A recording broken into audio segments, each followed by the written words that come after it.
Harga instan naik, harga bensin naik, harga kontrakan naik.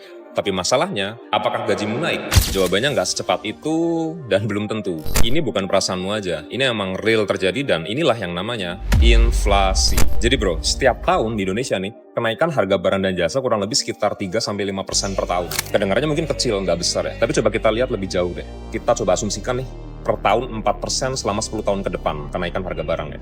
Maka artinya kalau kita sekarang punya uang 100 juta di bank, maka 10 tahun lagi nilainya cuma punya daya beli sekitar 67 juta rupiah. Bukan berarti uangnya hilang ataupun uangnya dirampok, tidak. Uangnya masih tetap ada, tapi kemampuannya menyusut. Pertanyaannya kenapa bisa begitu? Ada banyak faktor. Di sini gue bakal kasih 3 faktor. Yang pertama adalah ketika pemerintah terlalu banyak mencetak uang. Ketika pemerintah mencetak uang terlalu banyak dan uang beredar terlalu banyak tanpa diiringi adanya kenaikan produksi, yang terjadi uang jadi murah dan efeknya adalah barang harganya naik. Lalu faktor kedua adalah ketika harga minyak dunia naik, bensin misalnya. Yang pertama kali terdampak adalah biaya produksi, lalu kemudian diikuti dengan biaya distribusinya. Dan semua itu dibebankan ke harga jual kita sebagai konsumen yang merasakannya ketika datang ke pasar dan supermarket. Lalu faktor ketiga adalah faktor yang paling jarang dibahas, yaitu adalah inflasi yang nggak merata. Harga saham dan properti kenaikannya cenderung lebih cepat dibandingkan inflasi secara umum. Ini yang ngebikin orang-orang kaya saat menyimpan aset-aset mereka di aset tersebut cenderung makin tumbuh kekayaannya relatif dibandingkan dengan orang-orang lain yang menyimpannya hanya dalam bentuk cash ya, yang makin tahun relatif artinya ya makin miskin.